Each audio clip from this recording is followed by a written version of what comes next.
ವೈದ್ಯ ಕಿರಣ್ ಹೊನ್ನಣ್ಣನವರವರ ಹತ್ಯೆ ಪ್ರಕರಣಕ್ಕೆ ಸಂಬಂಧಪಟ್ಟಂತೆ ಆರೋಪಿ ಪ್ರಿಯಾಂಕಾಗೆ ಹುಬ್ಬಳ್ಳಿಯ ಕಿಮ್ಸ್ ಆಸ್ಪತ್ರೆಯಲ್ಲಿ ಚಿಕಿತ್ಸೆ ಕೊಡಿಸಲಾಗ್ತಾ ಇದೆ.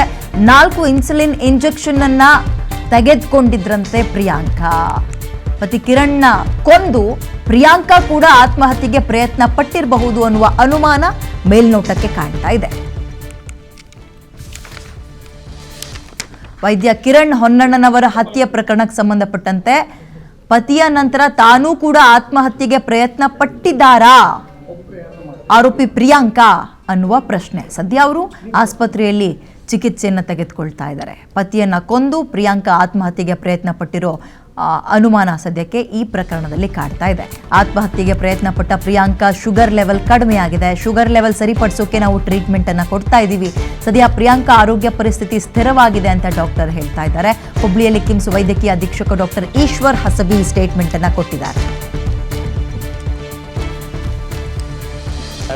ಪ್ರಿಯಾಂಕಾ ಅವರು ನಿನ್ನೆ ಸುಮಾರು 12:30 ಸುಮಾರು ಆಸ್ಪತ್ರೆಗೆ ಬಂದಿದ್ದಾರೆ. ನಮ್ಮ KMCR ಆಸ್ಪತ್ರೆಗೆ ಅವರು ಬಂದಾಗ ಸ್ವಲ್ಪ ಶುಗರ್ ಲೆವೆಲ್ ಕಡಿಮೆ ಇತ್ತು, ಪ್ರಜ್ಞೆ ಕಡಿಮೆ ಇತ್ತು, ಆಲ್ಟರ್ಡ್ ಸೆನ್ಸೋರಿಯಮಲ್ಲಿದ್ದರು. ಅವ್ರನ್ನ ಬಂದ ತಕ್ಷಣ ಶುಗರ್ ನೋಡಿ 40 ಆಗಿತ್ತು. 40 ದೇಹಕ್ಕೆ ಬೇಕಾದ ಪ್ರಮಾಣಕ್ಕಿಂತ ಕಡಿಮೆ. ನಾರ್ಮಲಿ 70ರಿಂದ 100ವರೆಗೂ ಇದ್ದರೆ ದೇಹದ ಪ್ರಜ್ಞೆ ಆಗಲಿ ಬೇರೆ ಅವಯವ ಶಕ್ತಿ ಆಗಲಿ ಚೆನ್ನಾಗಿ ಕೆಲಸ ಮಾಡುತ್ತೆ. ಇಮಿಡಿಯೇಟ್ ಇವ್ರನ್ನ ತಕ್ಷಣ ICUಗೆ ಅಡ್ಮಿಟ್ ಮಾಡಿ ಅಲ್ಲೇ ಮಾನಿಟರ್ ಮಾಡ್ತಾ ಇದ್ದೀವಿ. ಶುಗರ್ ಕಡಿಮೆ ಆದಾಗ ಡೆಕ್ಸ್ಟ್ರೋಸ್ ಇಂಜೆಕ್ಷನ್ ಕೊಡ್ತೀವಿ. ಅದರಿಂದ ಅವ್ರ ಬಾಡಿ ರಕ್ತದ ದೇಹದ ಶುಗರ್ ಲೆವೆಲ್ ಎಲ್ಲ ಮೇಂಟೈನ್ ಆಗುತ್ತೆ. ಅದು ಸ್ವಲ್ಪ 12ರಿಂದ 24 ತಾಸವರೆಗೂ ಇವ್ರನ್ನ ಅಬ್ಸರ್ವೇಷನ್ ಮಾಡಬೇಕು. ಮೋರ್ ಡೀಟೇಲ್ಸ್ ನನ್ನ ಕಲೀಗ ಪರಶುರಾಮ್ ನೀಡ್ತಾರೆ. ಪರಶುರಾಮ್, ಅನುಮಾನ, ಗಂಡ ಹೆಂಡತಿ ನಡುವೆ ಇದ್ದ ಅನುಮಾನ ಇದೆಲ್ಲದಕ್ಕೂ ಕಾರಣ ಆಯ್ತಾ ಅನ್ನೋ ಪ್ರಶ್ನೆ ಇನ್ನೂ ಇದೆ. ಗಂಡನ ಹತ್ಯೆಯ ನಂತರ ತಾನೂ ಆತ್ಮಹತ್ಯೆಗೆ ಪ್ರಯತ್ನ ಪಟ್ಟಿದ್ದಾಳೆ ಅನ್ನೋ ಅನುಮಾನ ಮೂಡೋಕ್ ಸದ್ಯ ಕಾರಣ ಏನು?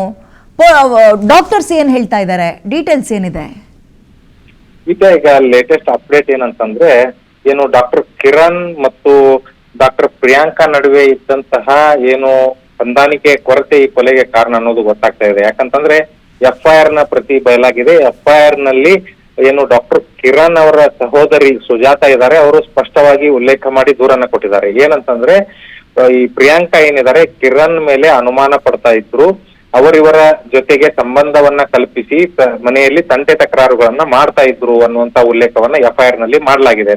ಹೀಗಾಗಿಯೇ ಕಿರಣ್ ಜೊತೆಗೆ ಜಗಳವಾಡ್ತಾ ಇದ್ರು, ನಿನಗೆ ಬೇರೆ ಮಹಿಳೆಯ ಜೊತೆಗೆ ಸಂಬಂಧ ಇದೆ ಅಂತ ಸಂಬಂಧ ಹೋಲಿಸಿ ಜಗಳ ತೆಗಿತಾ ಇದ್ರು ಅನ್ನುವಂತ ಕಾರಣಕ್ಕಾಗಿ ಇದೇ ಜಗಳ ವಿಕೋಪಕ್ಕೆ ತಿರುಗಿ ಚಾಕುವಿನಿಂದ ಇರಿದು ನನ್ನ ಸಹೋದರನನ್ನ ಕೊಲೆ ಮಾಡಲಾಗಿದೆ ಅನ್ನುವಂತಹ ದೂರನ್ನ ಈಗಾಗಲೇ ಕಿರಣ್ ಸಹೋದರಿ ಸುಜಾತಾ ನೀಡಿದ್ದಾರೆ. ಹೀಗಾಗಿ ಇದೇ ರೀತಿ ದೂರನ್ನ ದಾಖಲಿಸಿಕೊಂಡು FIR ಮಾಡಿರುವಂತಹ ಪೊಲೀಸರು ಸೆಕ್ಷನ್ ಗಳನ್ನ ದಾಖಲಿಸಿ ಪ್ರಕರಣವನ್ನ ನ್ಯಾಯಾಲಯದ ಗಮನಕ್ಕೆ ತಂದು ಈಗ ತನಿಖೆಯನ್ನ ಮುಂದುವರಿಸಿದ್ದಾರೆ. ಮತ್ತೊಂದೆಡೆ ಈ ಚಾಕುವಿನಿಂದ ಪತಿಗೆ ಇರಿದು ಅದಾದ ನಂತರ ಮಗುವಿಗೂ ಕೂಡ ಗಾಯಗೊಳಿಸಿ ಇಬ್ಬರು ಸತ್ತಿದ್ದಾರೆ ಅನ್ನುವಂತಹ ಭ್ರಮೆಯಲ್ಲಿ ಈಕೆ ಏನ್ ಮಾಡಿದ್ದಾರೆ, ಮಗ ಜೀವಂತ ಇದ್ದಾನೆ, ಏನು ಪತಿ ಕಿರಣ್ ಅಲ್ಲೇ ಸ್ಥಳದಲ್ಲಿಯೇ ತೀವ್ರ ರಕ್ತಸ್ರಾವದಿಂದ ಸತ್ತೋಗಿದ್ದಾರೆ. ಹೀಗಾಗಿಯೇ ತಕ್ಷಣ ಅಲ್ಲೇ ಮನೆಯಲ್ಲಿದ್ದಂತಹ ಇನ್ಸುಲಿನ್ 4 ಇಂಜೆಕ್ಷನ್ ಗಳನ್ನ ತೆಗೆದುಕೊಂಡಿದ್ದಾರೆ.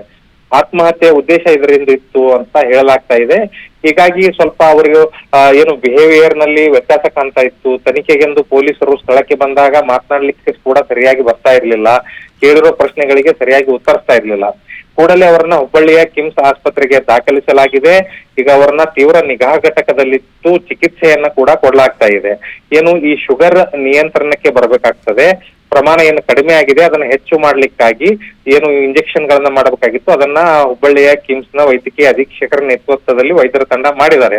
ಹೀಗಾಗಿ ಅದಕ್ಕೆ ಸುಧಾರಿಸಿಕೊಳ್ಳಲಿಕ್ಕೆ ಪ್ರಿಯಾಂಕಾಗೆ ಇನ್ನು 12ರಿಂದ 24 ತಾಸುಗಳು ಬೇಕಾಗ್ತದೆ. ಅದಾದ ನಂತರ ಪೊಲೀಸರು ವಿಚಾರಣೆ ಮಾಡ್ತಾರೆ, ಅವರ ಹೇಳಿಕೆಯನ್ನ ಪಡಿತಾರೆ. ಯಾಕಾಗಿ ಈ ಕೊಲೆಗೆ ಮಾಡಿದ್ರಿ ಮತ್ತು ಮಗುವಿನ ಮೇಲೆ ಯಾಕೆ ಈ ರೀತಿ ದಾಳಿ ಮಾಡಿದ್ರಿ ಅನ್ನುವಂಥದ್ದನ್ನ ಪ್ರಿಯಾಂಕಾರನ್ನ ಪ್ರಶ್ನಿಸಲಿದ್ದಾರೆ. ಅವಾಗ ಮಾತ್ರ ಅವರ ವರ್ಷನ್ ಏನನ್ನೋದು ಗೊತ್ತಾಗುತ್ತೆ.